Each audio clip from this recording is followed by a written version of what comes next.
Komið sæl, þetta Pólitíkin 27. þáttur. Ég heiti Guðfinnur Sigurvinsson. Gestur minn að þessu sinni Ásmundur Friðriksson. Ásmundur eða Ási eins og hann alltaf kallaður, úr Eyjum en hefur árabil verið búsettur á Suðurnesjum. Ási hefur komið víða við á starfsævinni, hann hefur verið sjómaður, fiskverkandi í Eyjum, verkefnastjóri ljósanætur í Reykjanesbæ, bæjarstjóri í Garði og nú alþingismaður.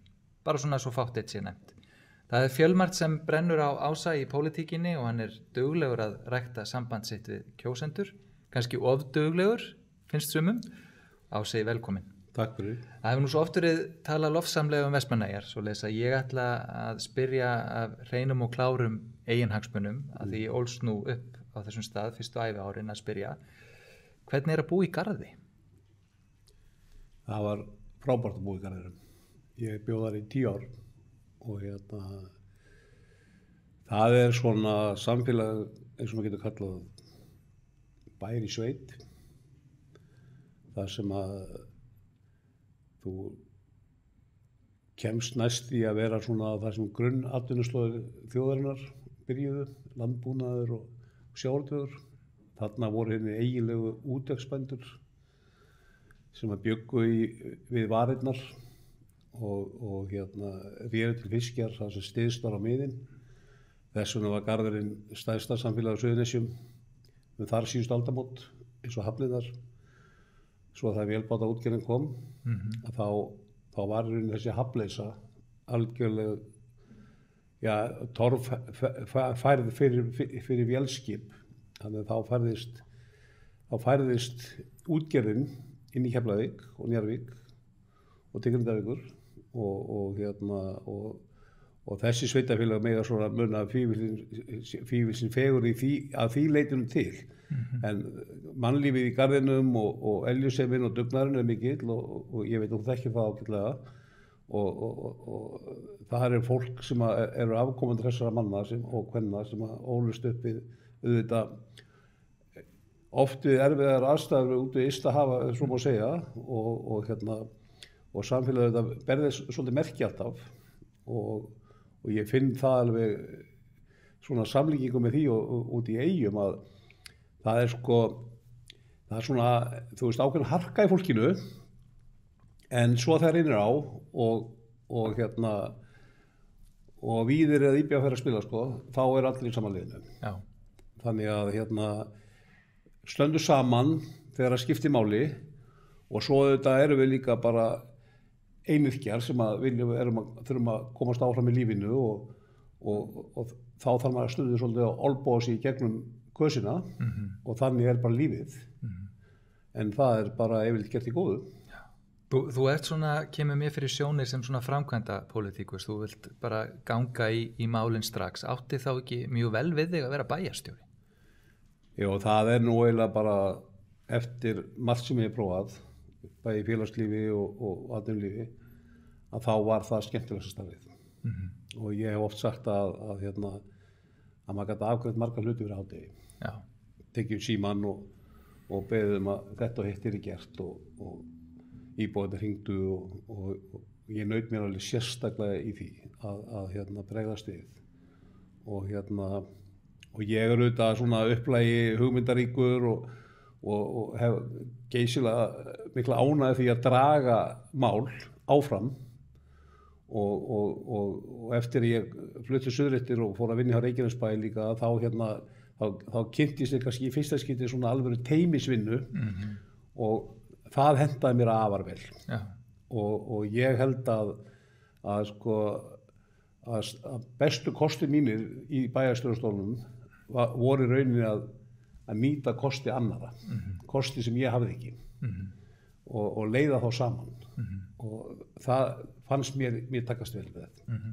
Ég fór á Garðskagann í sumar og þetta auðvitað það tiltekna svæði þarna við vitan, þetta ótrúlega mikil náttúruperla og útsýnið út af jöklinum og bara fegurðin þarna hún einstök og ég var nú eitthvað að velta fyrir mér ekki sóknarfæri þegar ferðaþjónustan fer upp á nýjan leika. Ég meina vera til dæmis að auka hlut frístundabyggðar í Garðinum eða jafnvel hreinlega setja niður hótel þarna þar sem þetta stórbrotna útsýni og þá náttúrulega nálega við flugvöllin og fólk getur þá annarkvort þegar það kemur til landsins eða þegar það fer þá geti það bara dvalið þarna garska í kannski fyrsta flokks hóteli með þetta ótrúlega heimneska útsýni allt kring. Jú. Ég sko að koma á Vestmannaeyjum og fara í garðinn að það er alltaf mjög ólíkt en hefur líka sem mikla sjarma þess að þú ert að segja. Og ég var mjög fljótur að átta mig á þeirri fegur sem býr í samfélaginu og landslæginu og þessum kontrastum í hafið og landið í garðinum og líka sagan er svo merkileg. Og við gerðum það nú þarna sveitarstjórnin eða bæjarstjórnin í garðinum. Sú vinna var byrjuð þegar ég kom að endurskipuleggja þessa byggð sem er þessi dreifða byggð yst á Skaganum og þar er einmitt gert ráð fyrir frístundabyggð, bæði við húsin sem þar standa og eins svona sérstök frístundabyggð og það er mjög mikil rómantík yfir þessu. Ég fekk einu svona útlendinga heimsókn sem ætlaði að reisa svona heilsuhótel í garðinum og þegar ég fór með á keyrandi með þessa leið sem þú ert að tala að þeir spurðu mig sko reynda daginn eftir svona hvort ég hefði sett upp þessa leikmynd. Það sem Oddur gamli var að ríða net fyrir þetta bílskúru sinn og það komu krakkar ríðandi á hestum og bara þvert yfir veginn. Þeir héldu þetta að vera leikmynd sko. Að þetta að vera svona tilbúningu til þess að sína þeim en svona bara er mannlífið og ær og lömba beit og hænur og hanar við sum hús. Þannig að þetta er fallegt. Já, það er það og kannski vannmetið af okkur Íslendingum að taka rúntinn en það er nú komið það er nú aukist Lighthouse Inn hótelið er komið, mjög flott hótel og gengur bara vel og það var búið að byggja svona aðstöðu fyrir ferðamenn tjaldstæði og það er rosalega góð sundlaug í garðinum. Það er frábæra aðstæður að kafa í gömlu höfnin í garðinum. Það hafa kafara komið og sagt að þetta væri bara svona gullnáma kafarans að komast þar. Þannig að garðurinn hefur upp á ótrúlega margt að bjóða. Og það sem kannski margir trú ekki, hann hefur líka bara gott við að bjóða vegna þess að þessi litla heiði sem hann stendur í smá skjóli af tekur mikið af myndinum. Þannig að það getur norðanáttir verið hvöss og svona hörðustu suðvestanáttir en austanáttirnar, landáttirnar eru bara fínar í garðinum. Og ég fekk nú einhvern veginn á hugmynd að við ættum að setja svona trefil byggðina með trjám. Í Gunnarsholti er nú búið að reisa 80 kílómetra af skjólgörðum og ég hef nú talað um þetta við á Reykjanesbæ líka núna í öllu þessu útblástursmálum og loftmengun að auka við trjárækt. Og mér finnst að við Suðurnesjamenn ættum að kalla þetta meira logni með því að reisa tré. Það tekur tíma en ef við hefðum byrjað þegar ég var að tala um þetta 2009 og 10 þá væri komin nokkuð skjól í dag. Já, akkurat. Maður aldrei fresta einu út af því hvað það tekur langan tíma vegna þess að tíminn líður hvort þið er. Maður þarf alltaf að taka fyrsta skref í hverju verkefni. Aðeins áður en við förum í svona pólitíkina í dag þá auðvitað get ég ekkert alveg sleppt Eyjum, mér verður aldrei fyrirgefað það. Páll Magnússon, oddviti Suðurkjördæmis og sveitungi þinn úr Eyjum, gamall, var hérna hjá mér í viðtali daginn og við vorum að ræða COVID-19 og það sem að margir hafa talað frá upphafi þessa faraldurs sem þessa fordæmarlausu tíma sem við erum að lifa. En auðvitað höfum við séð það svart áður í annarri mynd og ekki sístu auðvitað Eyjamenn sem að upplifðu eldgos nánast í byggð og Páll var svona að rifja upp sína upplifun af þeim atburði, bæði bara meðan á honum stóðu og eftirmálanum öllum. Hvað manst þú frá þessum tíma og hver var þín upplifun og lærdómur? Ég var nú 17 ára, sem 2 dögum fyrir gos. 21. janúar 1970. Nýkomið með bílpróf. Daginn áður, sko. Ég fekk á morgunin, sko. Og þannig að ég hef þetta bara mann þetta eins og ég gerði þessi gær.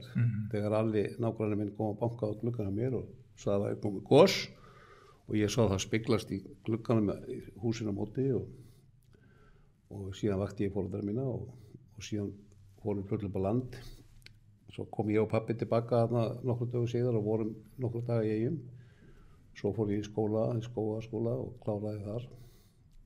Kom svo til Eyja og vann hjá Villarsjóði og það var nú reyndar úr að ég vann hjá Villarsjóði alveg þangað til hann lauk störfum í Vestmannaeyjum og ég var lengst af verkstjóri í hreinsuninni. Bara 19 ára pegi, urðum Íslandsmeistarar í öðrum flokki í BVF í fótbolta þetta sumar sko.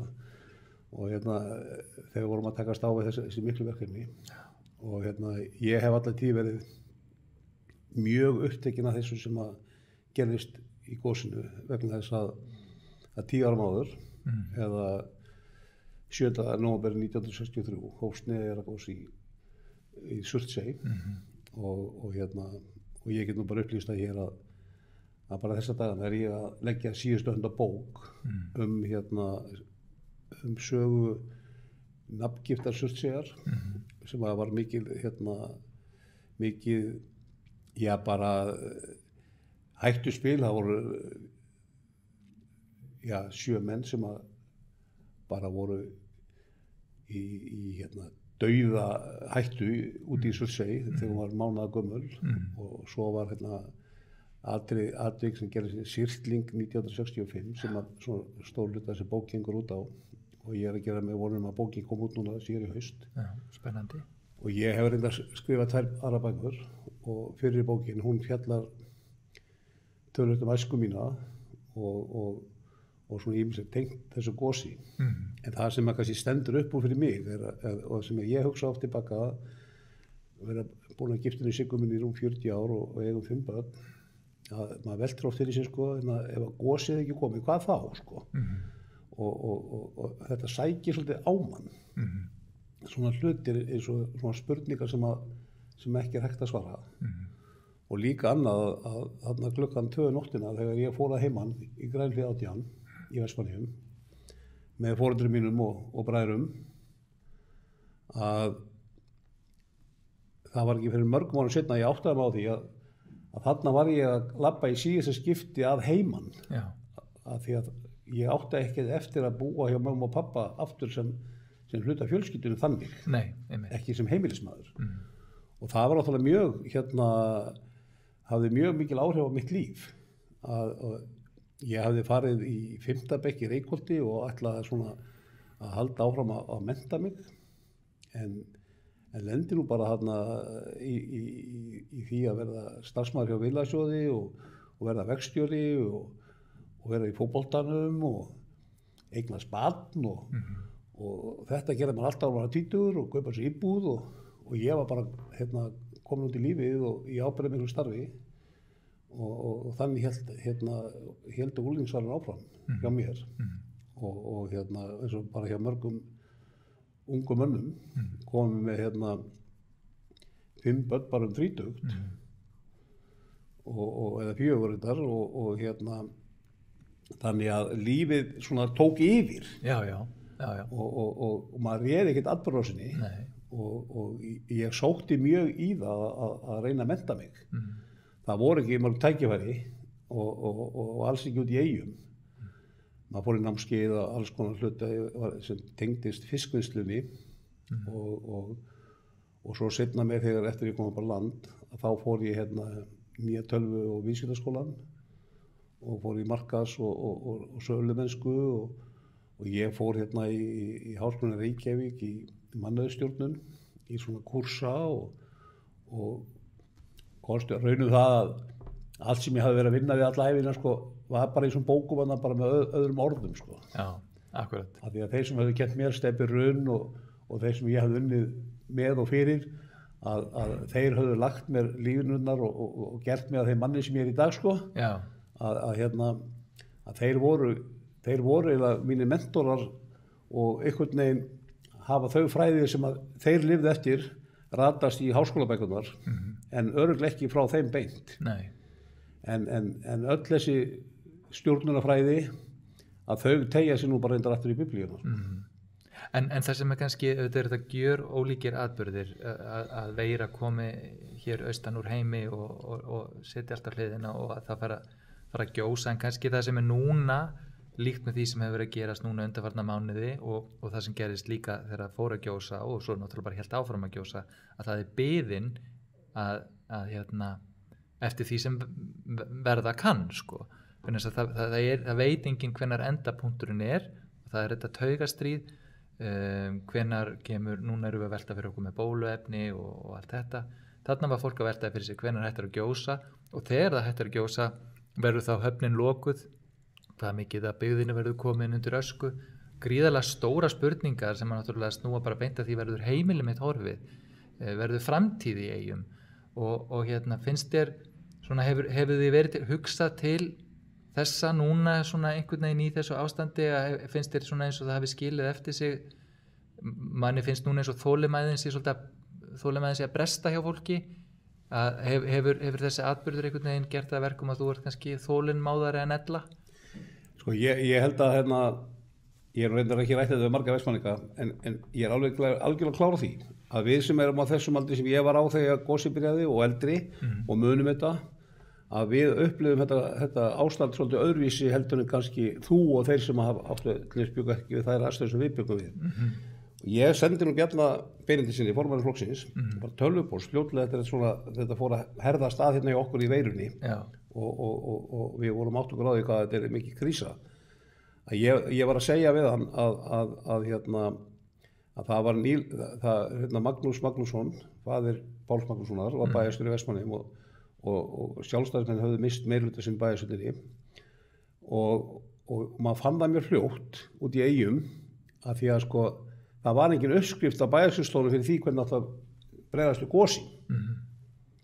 Frekar en að það var einhver uppskrift í því hjá fjármálaráðherranum eða forsætisráðherranum eða samgönguráðherranum hér að því hvernig þetta bregðast við COVID-veirunni. Og menn vöknuðu bara til dagsins og tókust á verkefnin eins og þau lágu fyrir.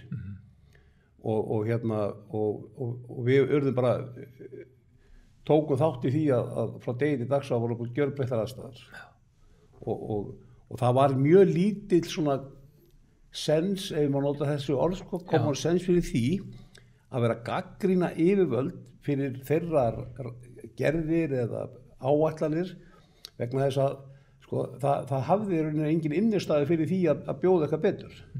Nú í dag finnst mér það og sérstaklega í pólitíkinni að hér talar fólk eins og bara, sumir segja nú jafnvel að það sé ekkert gert og aðrir segja að sé allt vitlaust sem gert sé og svo heyri ég sko þegar að seinni bylgjan kemur sem að allir voru að vona að kæmi ekki en kannski í bakhöndina voru við með það en fólk talar bara eins og að það sé svo undarlegt að það var ekkert plan. Sko ég velti fyrir mér af hverju þetta fólk ekki í slökkviliðinu sko. Að því þá væri brunabíllinn alltaf komin á staðinn áður en eldurinn kviknaði. En þannig náttúrulega því miður ástandi ekki í þessari veiru. Við vitum til dæmis ekkert hvað gerist á morgun. Það getur bara vel verið að bara slokna öllu eða hún blossi bara áfram upp. Þannig að sko að mér finnst að auðvitað allt umdeilanlegt sem að stjórnvöld og læknarnir og þríeiki og þeir eru að gera og segja, það allt umdeilanlegt. En sko á þessum tímum þá verðum við svolítið að varpa ábyrgðinni í hendur þeirra sem að svona gleggstar upplýsingarnar hafa og við trúum að svona séu að gera þetta bærilega vel. Við getum auðvitað deiltu það hvort ég að loka landinu sko. Ég hef alveg skoðun á því. Hvort að við hefum að ganga svona fram endilega sko. En stóru línurnar að við verðum að fylgja þeim. Og hafa auðvitað svolítið þolinmæði en sko, það ekki mikið til að henni í samfélaginu og auðvitað finnst okkur mörgum að þegar allir einn starfsmann í skóla sem að tengi síðan 2 skólum og fái þessa veiru að þá séu bara öllu slá lokað á þeim tíma sem að við erum að segja við þurfum að lifa með veirunni. Ætlum við að gera það með því að loka allt á öllu? Nei, ég held að við þurfum að gera með því að þá auðvitað taka viðkomandi úr umferð á meðan og mæli kringum hann en reyna að halda áfram. Við þurfum að halda áfram.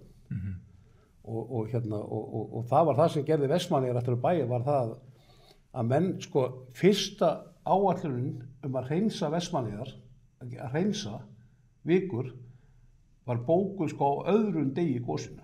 Og þetta veit ég vegna þess að við erum að spögla í því að skrifa bókum hérna, ég og Páll hérna, Sófóníasson og Arnar Sigurmundsson sem að unnu nú allir við að þessu og Páll sagði mér þetta núna í sumar að fyrsta bókunin var sko á öðrum degi.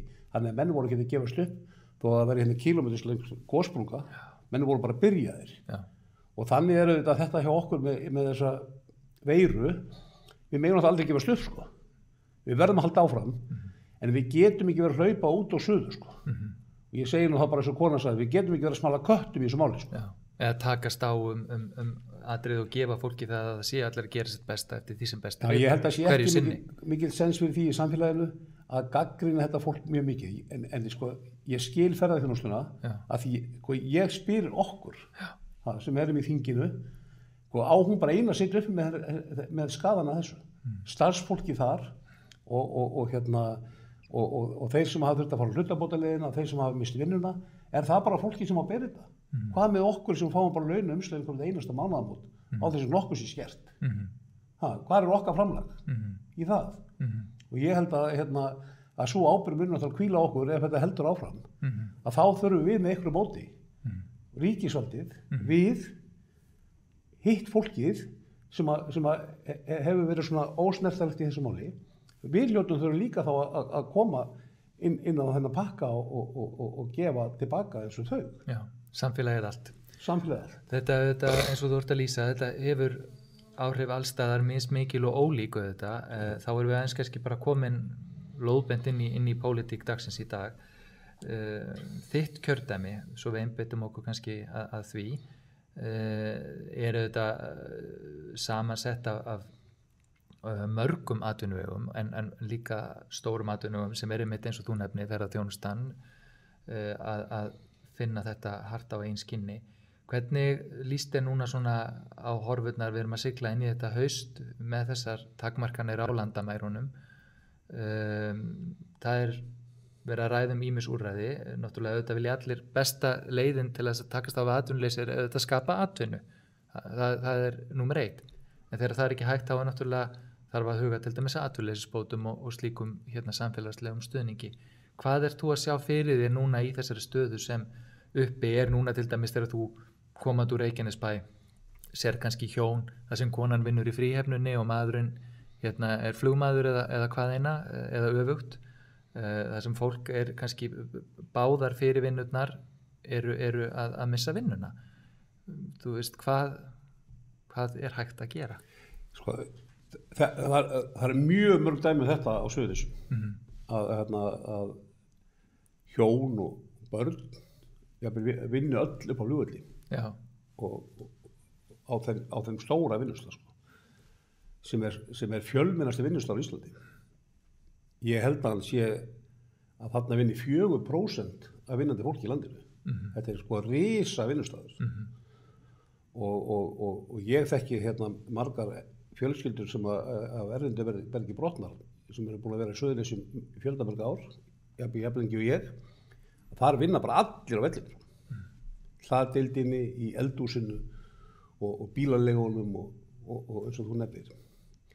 Og ég held að sé mikilvægast fyrir þetta fólk núna og allan hann fjölda sem kom svona til bráðabirgða,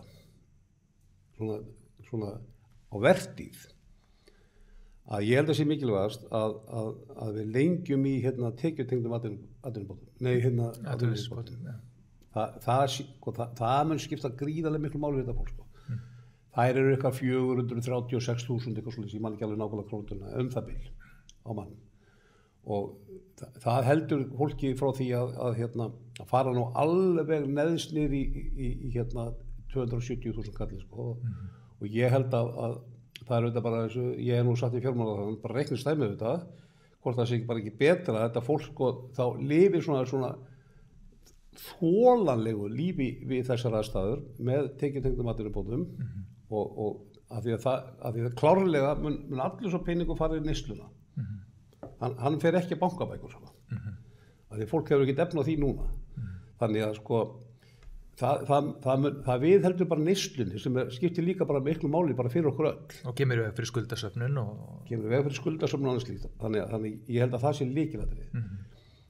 Stærsta málið þessu öllu saman er að skapa atvinnu.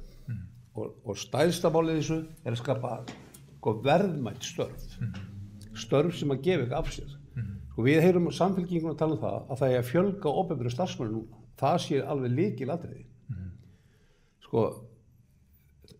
Að mínu viti er það náttúrulega bara alveg ósvinna að gera það. Við þurfum að búa til verðmætt störf og þess vegna held ég að þessu mínu kjördæmi þar sem að er nú ferðaþjónustan náttúrulega risastór. Sjávarútvegurinn hefur borið þetta land upp í alla tíð það er styrkurinn og svo landbúnaðurinn sem náttúrulega mjög öflugur í okkar kjördæmi, suðurkjördæmi, að í landbúnaðinum eru gríðarleg tækifæri. Og núna þurfum við Íslendingar að hugsa til þess að ekki tala um það, heldur gera það að taka utan á landbúnaðin og þau tækifæri þess sem þar eru. Við erum alltaf að tala um tækifærin og í nýsköpun og þetta allt saman. En hvaða tækifæri eru það? Það er það sem fólk velti fyrir sér. Þau felast þetta kannski fyrst og fremst í því að mínu viti að vinna vöruna meira heima. Það eru ekki allir bændur sem getur það, ekki stóru bændunir sem að þurfa að eiga bara sláturhúsin og stóru stöðvarnar En fjölmargir hafa mikil tækifæri til þess að auka svona virðið. Nú, við höfum eiginlega komið í veg fyrir það að bændur sem eru í ferðaþjónustu, að þeir geti jafnframt búskapnum og ferðaþjónustunni nýtt sínar eigin afurðir úr búskapnum fyrir til við sitt eigi hótel.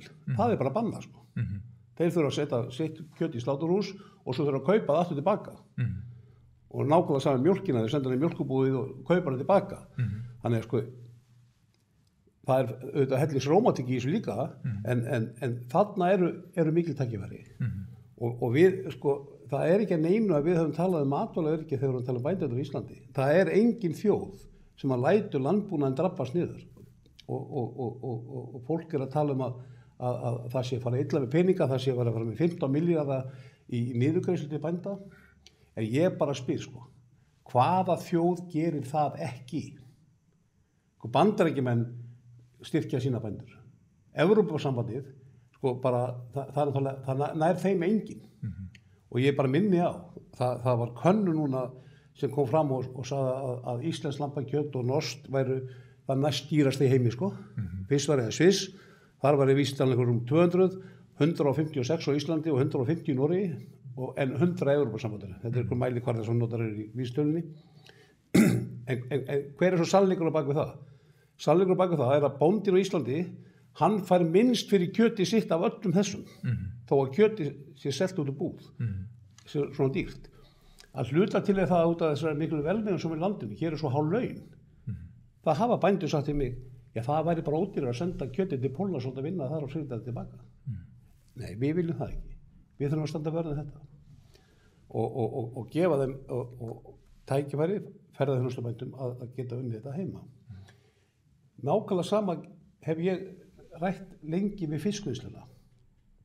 Af því að við erum hérna í eilíðarslag út af veiðigjöldum og af því fólk bara þekkir ekki útveginn og það finnst öllum þægilegt að aðrir geti borgað skattana fyrir sig og auðvitað eiga útgerðarmenn að borga skatta eins og aðrir. En þeir eiga auðvitað ekki að borga meiri skatt en þeir geta. En við þurfum líka að fá svona auðmýkt og þakklæti frá þeim og á svona tímum að þá finnst mér að í staði fyrir að flytja mikið út á óunnum fiski að þá segir þeir menn núna, heyrðu, nú þurfum við bara að sjá hvernig þetta best komið fyrir þjóðunni í heild.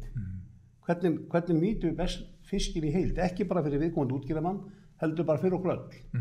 Já, og svo sér maður þetta talandi til dæmis að förum aftur í landbúnaðinn að þegar maður fer til Bandaríkjanna í svona verslanir eins og Whole Foods, þar er íslenskum matvælum stilt upp í rauninni sem bara algjöru svona luxus gúrme matvælum, svona vöru sem er eftirsóknarverð og aðlaðandi og nú er þetta öll heimsbyggðin alltaf að leita að hreinni og góðri fæðu og þannig að við eigum mikils sóknarferði því bara eins og bara klassískt dæmi eins og Siggis skyr þannig að flytur bara ungur íslenskur iðnaðarverkfræðingur til Bandaríkjanna og fer að framleiða skyr upp á sína einn spýtur sem bara orðið margmilljarða ævintýri hjá honum og þannig að kannski, og sérstaklega náttúrulega, en þarna geta líka atvinnuveginir okkar hér innanlands spila saman vegna þess að þetta svo mikil tækifæri í ferðamönnunum sem að koma líka að kynnast matarmenningu landsins. Það nú bara stór hluti af því að vera á ferðalagi.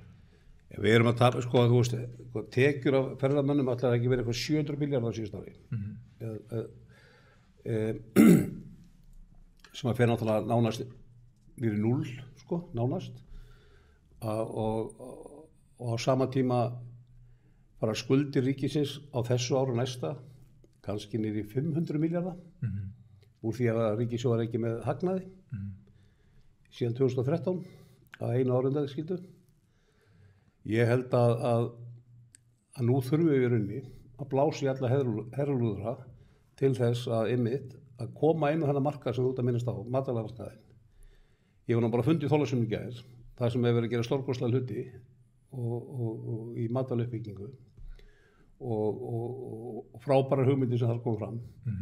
Það eru gömul sannindi á ný að árið 2013 þá skrifuðu Samtök atvinnulífsins og þá var þetta og utanríkisráðherra Guðlaugur Þór Þórðarson undir svona viljayfirlýsingu og samstarfssamning um að spýta í verðmætasköpun í landinu og það nú vísir reiknir menn búin að sjá það út að til þess að við höldum í þau lífsgæði sem að við höfum haft á Íslandi, til þess að við höldum þeim eftir 20 ár, að þá þurfum við að framleiða, þá þurfum við að auka verðmætasköpun í landinu 1000 milljarða á ári. Það sem sagt 1 milljarður á viku í 20 ár til viðbótar. Og nú erum við að tapa 500 milljörðum. Þannig það er aldrei mikilvægara en að búa til störf, verðmætsstörf sem að skapa verðmæti. Ekki opinber störf, heldur verðmætsstörf. Við erum að fara á stað með laxeldi hérna. Fyrir vestan og fyrir austan og allir áhættumatið skapi ekki núna eitthvað 70 til 100.000 tonn í laxeldinu. Mér finnst að nú þurfum við að skoða það bara mjög nákvæmlega hvort að þarna sé ekki sá vaxtarbroddur sem við þurfum á að halda næsta árin til þess að halda í skottið bara á sjálfum okkur, bara í þeim lífsstandard sem við viljum hafa og við þurfum bara að auka eldið bara stórkostlega og það kom nú fram á þessum fundi að svona vottanir sem eru þetta bara aðgangur að mörkuðum að þeir sem að standa sér best og eru með svona organík vöru eða bara framleita vöru sem er hvað kallar það nú að vera lífrænt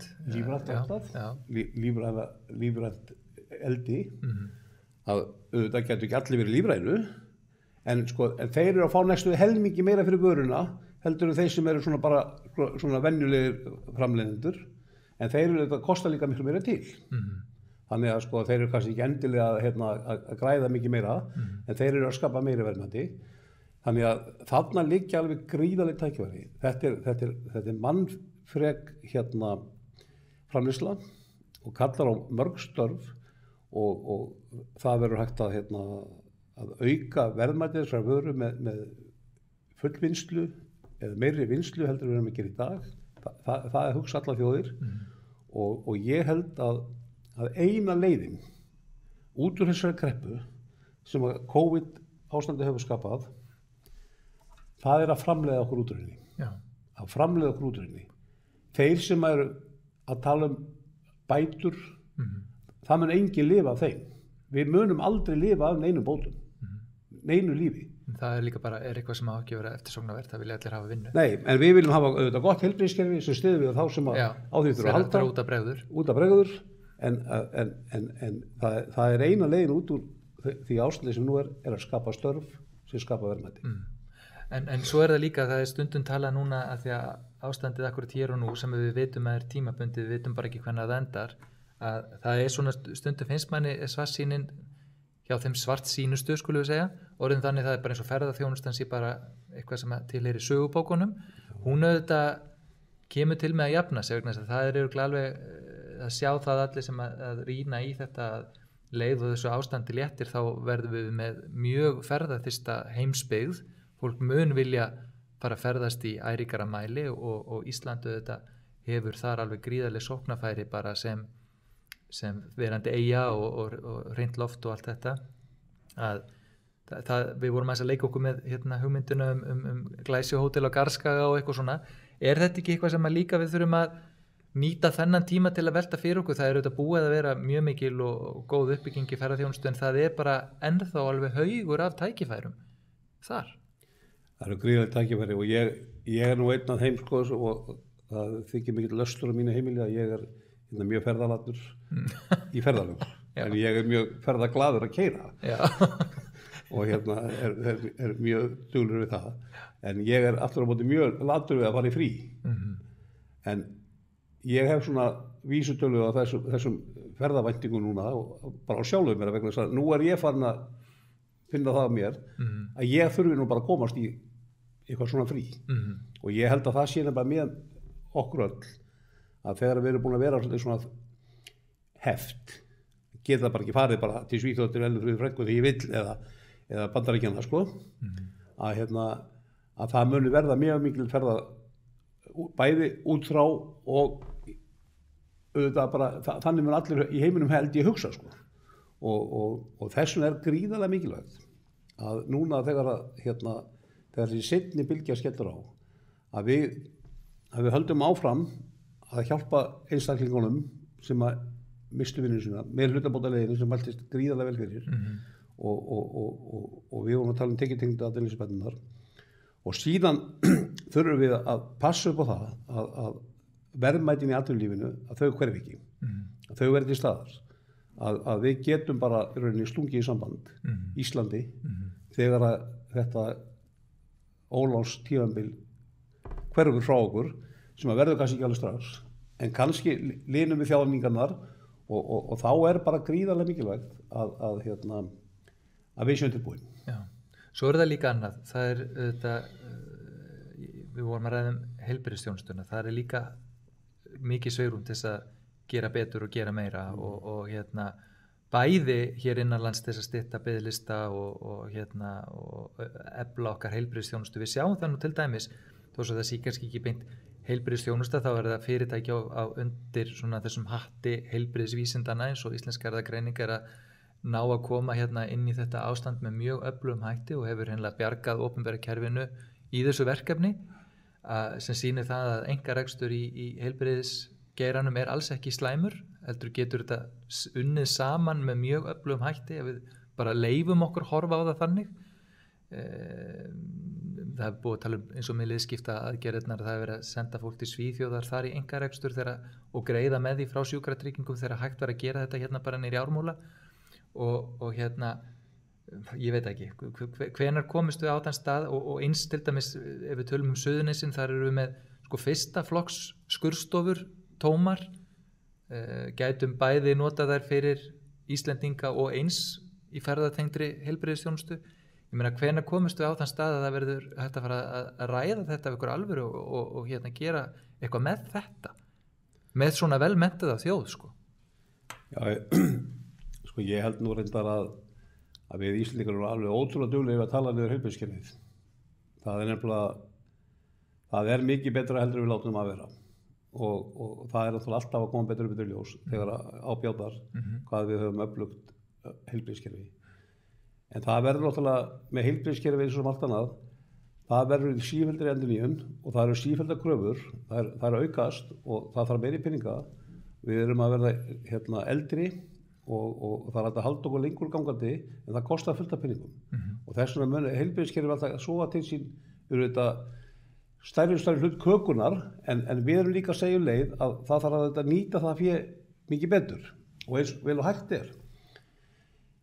Það náttúrulega lítið vit í því að vera með fleiri hundruð manns á biðlistum mánuðum og jafnvel árum saman og dæmi sem þú nefndir að senda fólk ellendis ég held að við hljótum bara að komast út úr því núna sko. Núna er það bara, það loka fyrir það núna í þessu COVID-ástandi og það segir sér bara sjálft að við getum ekki verið með hérna bið og kvalarlista með fólk. Það þarf auðvitað að komast í aðgerð og ég las ágætis grein eftir hérna læknir á Landspítalanum daginn sem að sagði að vegna þess að við höfðum núna á undanförnum árum höfum lagt sérstakt hérna biðlistátak í liðskiptið aðgerðum af fjárlögum, bara verulega upphæðir en bæði vegna þess að það bætist sífellt á listan og sjúkrahús er náttúrulega líka upptekið í ýmsum öðrum aðgerðum að þá gekk lítið á listana.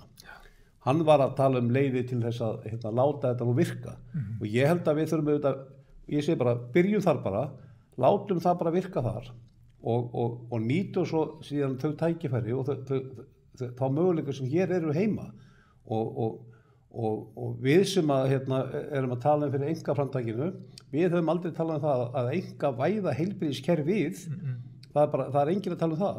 Þetta er það bil 60% sem að ríkið sér 40%, 35-40% sem er svona útvistað til einstaklinga, svo er eitthvað sem bara einstaklingar reka sjálfir. En ég tel bara sko, gríðarlega mikilvægt að sú sérfræðiþjónusta sem þar þessi 30-35% sem að ríkið líka greiða fyrir, að hérna, það það bil sko 550.000 komur til lækna á ári, að hérna, við þurfum auðvitað að styrkja þann þátt líka leið og við segjum ja, við viljum Landspítalanum alltaf besta, þar frábær starfsfólk og það er bara frábæri hlutir gerðir á Landspítalanum, talið bara við fólk sem að lendir hann inni, fólk sem fær krabbameins, fólk sem fær hjartaáföll og lendir hérna sko bara í alvöru þjónustu og við með hennar kvefskít sko við bara hérna, við skiljum þetta ekki og harðsvíðustu hérna vinni mínir sko sem að hérna hafa nú látið hérna kerfið heyra það og hafa svo síðan lent í þeim ógöngum að þurfa að fara þarna inn í svona aðgerðir að þetta fólk bara dása þetta kerfið sko. Já, það er mjög gott en þau geta það má bæta. Já, það má bæta það. Og ég veit bara ekki neitt í ríkisfélaginu sem að má ekki bæta og ég bara veit ekki neitt sem að vil ekki verið penning. Þannig er það nú sko. En við þurfum hérna stjórnmálamennir að segja, við ætlum að setja þetta mikið í heilbrigðiskerfið og þetta mikið í menntakerfið og þetta mikið í vegakerfið. Og ef við viljum laga það umfram það sem að ríkissjóður getur, þá þurfum við að fara aðra leiðir. Eins og í vegamálum.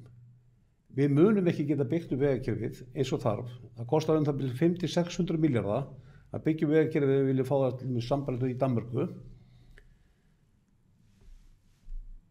Danmörk er svona það bil Suðurkjördæmi sko, að stærð.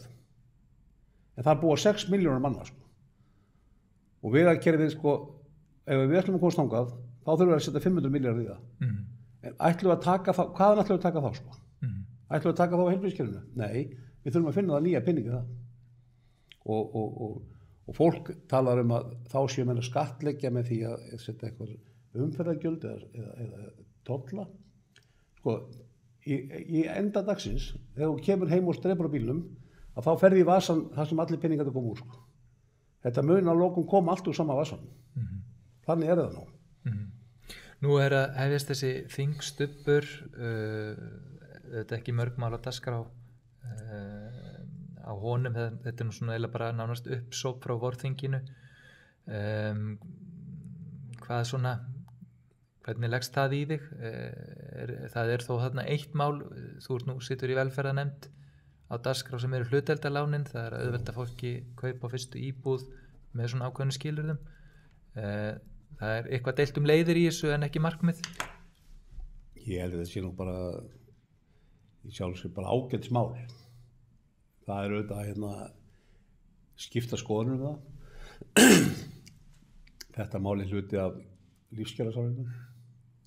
Ég held að það sé mjög mikilvægt að uppfylla það. Það er auðvitað bara ákveðin gallar í þessu máli.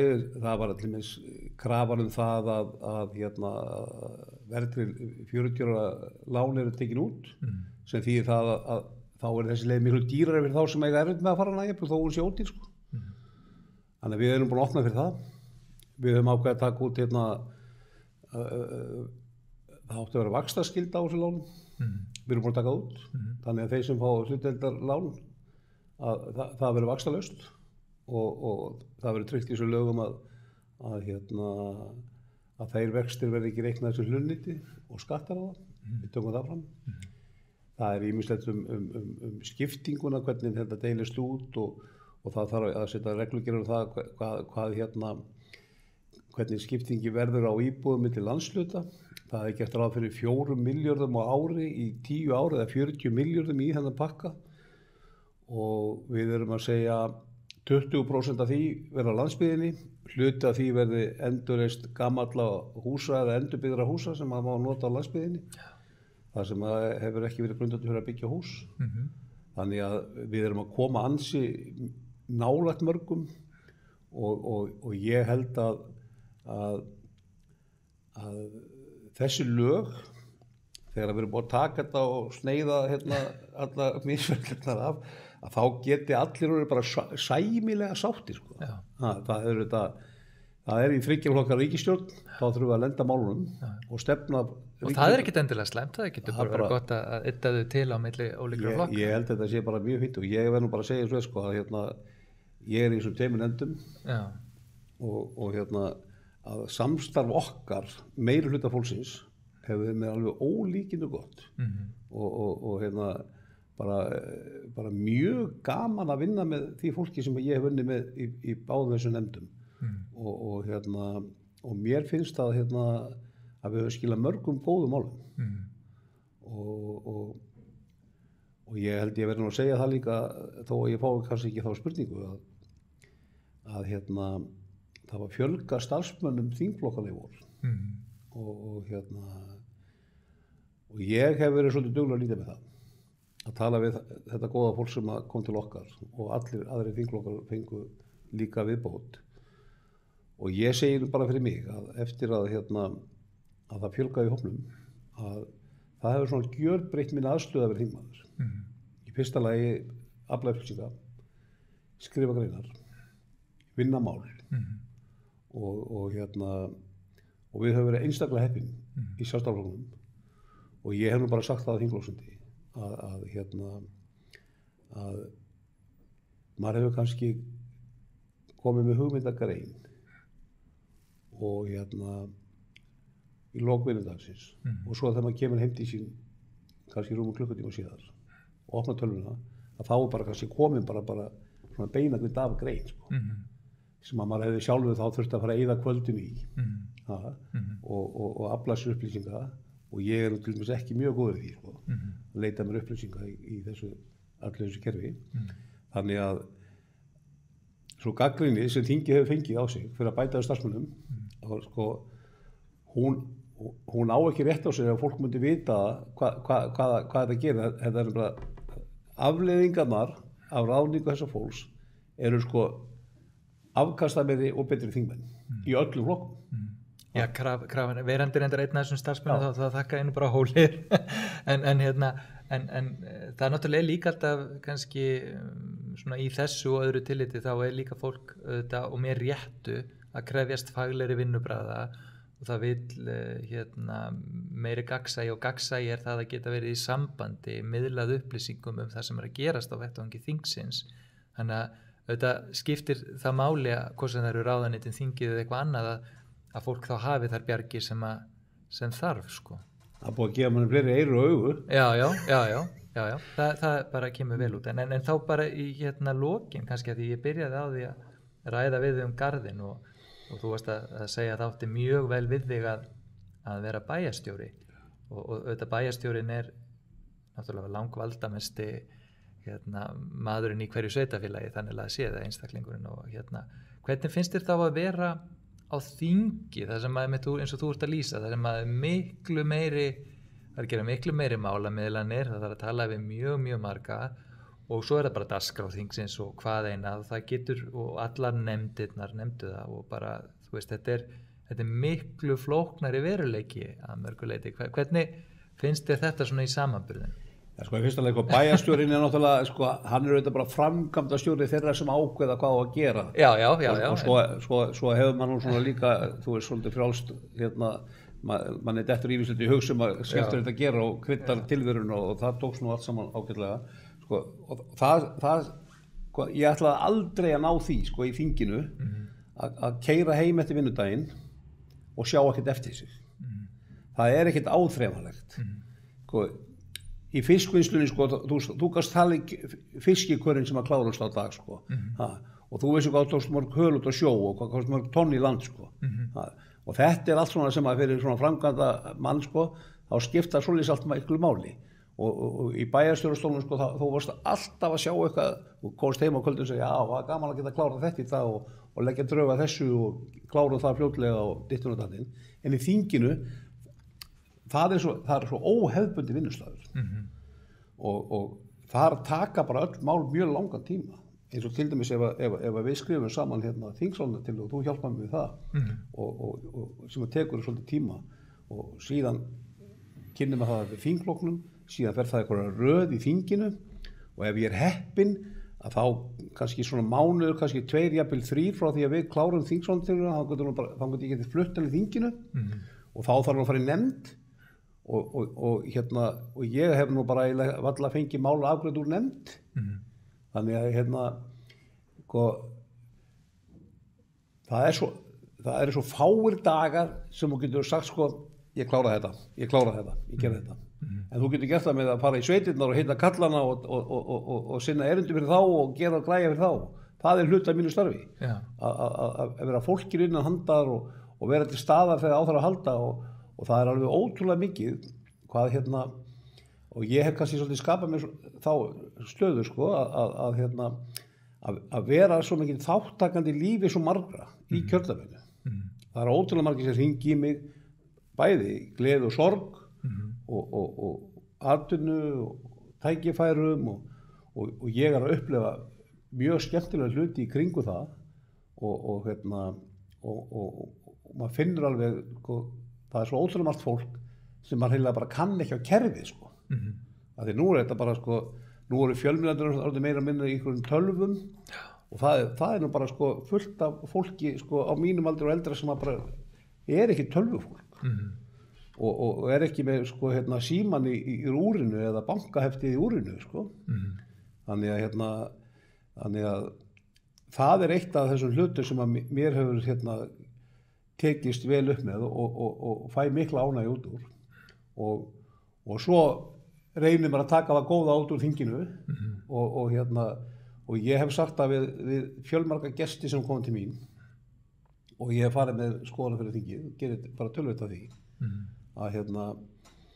að það þrátt fyrir að við séum að takast á marga hluti og ekki síst innan flokksins það oft tekist á og maður fær þá að segja skoðanir sínar og tala út á það að mér finnst það aðdáunarvert að kynnast fólki úr öðrum stjórnmálaflokkum sem að vinnur að miklum heilindum í sinni vinnu fyrir sína umbjóðendur og fyrir sína hugsjón að ég get alveg lært af því þó ég sé ekki sammálaðið með pólitík að með því að vera iðin og vera bara þáttakandi því sem að gerast að í enda dagsins að þá færðu einhvers konar fullnægingu í starfi út úr því en það verður aldrei samt eins og á vinnustað það sem svona klára hlutina smíða húsi sko. Taka mótin frá og setja gluggan í og græja og svo bara til viku þá séu bara komið hús það ekki þannig í þinginu Svona aðeins, þú varst að koma inn á þetta svona bara alveg í blálokin með langar að spyrja þess það sko stjórnmál eru svolítið skrítin bransi að því leitum til að auðvunni þræði þetta snýst þetta að setja lög og vinna samfélagslegum málum og mjög góðum málum og svo hinn bógin þetta orðið svona líkt því sem gerist til dæmis í Bandaríkjunum og Bretlandi þetta orðið svona ákveðið ímyndarmál, ímynd stjórnmálamanna, hvernig þeir koma út í fjölmiðlum og allt mögulegt og manni finnst stundum oft að margir þingmenn njóta ekki alveg sannmælis hvað það varðar. Sumir eru mjög flinkir í þessu og aðrir minna flinkir eða hreinlega bara, eins og ég segi, njóta ekki sannmælis. Þú hefur auðvitað tekið oft stormin í fangi, fengið á þig allskyns gagnrýni og stundum finnst manni svona að það er svona til dæmis leikur sem að sumir fjölmiðlar virðast finna sig í, það að ef það er verið að fjalla þig að birta myndina þér með Oddfellow orðuna að manni finnst nánast til að gera í engu samhengi við Oddfellow, eins og svolítið til að gera þig einhvern veginn spaugilegan og þú nefndir, komst aðeins inn á þetta með aksturinn náttúrulega í stærsta kjördæminu og segir aldrei nei við þína kjósendur að mæta á staðinn, en svo veit ég líka og það veit að en það er kannski minna oft gert með það að þú er til dæmis mjög mikill velgjörðamaður fatlaðs og þroskahamlaðs fólks og heldur mikla skötumessu á Þorláksmessu á sumri í Garði sem er á hverju einasta ári sem að skilar þeim gríðarlega miklum stuðningi og svo veit ég líka bara að þú gerir mjög mikið af þessu á þess að það endilega fari hátt og líka bara við fólk sem að eins og þú ert að segja sem höllum fæti stendur í samfélaginu og það er ekki, þetta er ekki það sem að fer á vefsíður fjölmiðla. Finnst þér þetta erfitt? Já, sko að svona kannski að það sé ekki alltaf verið að sýna alla myndina? Já, ég viðurkenni það að auðvitað margt af þessu sem þú ert að segja og veitir mér og eiginkonum minni og okkur fjölskyldunni og vinum mínum sem að standa með mér í þessu mikla gleði og við gerum þetta bara vegna þess að það baða okkur enginn það, sko. Nei.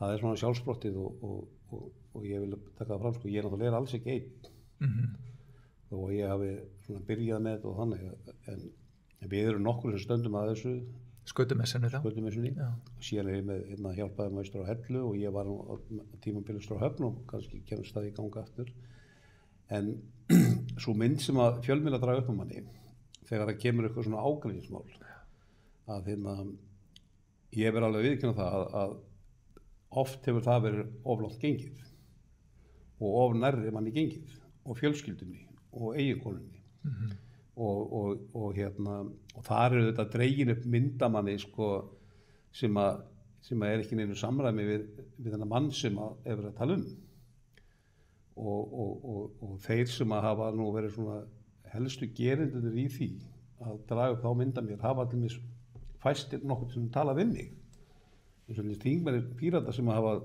gagnrýnt sem mest og kalla mig þjóf að þeir hafa aldrei verið spurðað því til mér í Ríkisútvarpinu hvaða sannanir þau hafa fyrir því núna í 5 ár og þetta kemur alltaf reglulega upp og mér datt í hug, sko, að þegar þetta er svona 2-3 ári þá byrjar Stundinni og svo í Kjarnanum og svo Fréttablaðið og Dagblaðið og svo kemur Ríkisútvarpið og trommar þetta allt saman upp og tekur svona 3 daga að ræða fyrst bensínkostnaður minn og svo ræða hvað bílinn kostar, svo 3. daginn þá segja þeir sameiginlegur kostnaður hans vegna akstursins eða þetta, sko. Þetta er kannski 3 dagar, sko, og svona tarnir hef ég fengið, sko, núna bara í mörg ár og það er enn verið að tala um það, sko, að ég sé að stela ykkur peningum og aldrei neitt spurður hvort það sé satt. Á sama tíma er tekið saman heildarkostnaður vegna þingmanna að þá er ég svona í 20. sæti þegar er tekið allt flugið og peningarnir þar sem að fólk er eyðir erlendis og þá áttar maður svo því, sko, að þessi akstursumræða hún snýst náttúrulega ekki aksturskostnaðinn, hún snýst mig og að taka mig niður og þeir þingmenn sem eru að starfa í Evrópuþinginu og eru að hafa svo frammi að þeir eru, sko, vikum og mánuðum saman í burtu og það kostar þingi fullt af peningum en ég verð að segja eins og þér að ef að umræðan á að snúast það hvað það kostar að vera þingmaður að þá verða menn bara að taka það ákvörðun hvort við viljum bara ekki að allir þingmennir búi bara á Skúlagötunni, labbi í vinnuna og eigi bara heim í Reykjavík, séu bara hérna og það þurfi ekki vitna að fara heim helgar eða halda funda á Ísafirði eða Vopnafirði eða út í Vestmannaeyjum eða Keflavík, þeir séu bara til Reykjavík. Því það er ódýrast. Þannig að við bara þurfum að velta því fyrir okkur, og hitt er að kostnaður vegna þingmanna eru þetta ekki þeirra laun. Af því ef þingmenn færi ekki á Vestnorræna ráðið, ef ég færi ekki þangað sko, þá gerði það bara einhver annar.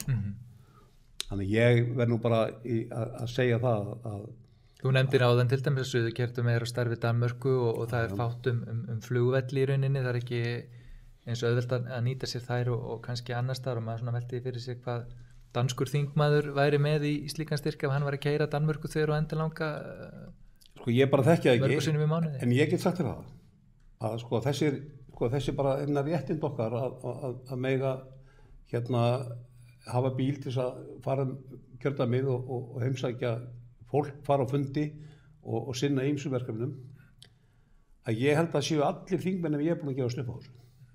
Af því þeir hafa séð hvernig ég hef farið út umræðinni, og ég veit dæmi þess að þingmaður sem var í 3. sæti og var í mínu kjördæmi líka og bjó suður frá, að hann hefur tekið ákveðna að flytja til Reykjavíkur og nú fær hann húsalegu styrk og auðvitað bíl til þess að keyra hér eins og aðrir þingmenn, en þá lostar hann undan bílaumræðinu sem er bara málið sko. Og þetta svona áhrif hafa fjölmiðlarnir með því að draga þetta eitthvað út úr. En þeir af því að það eru þingmenn annarra flokka sem eru dýrar á fóðrum í öðrum verkefnum, að þá er lítið talað um það sko.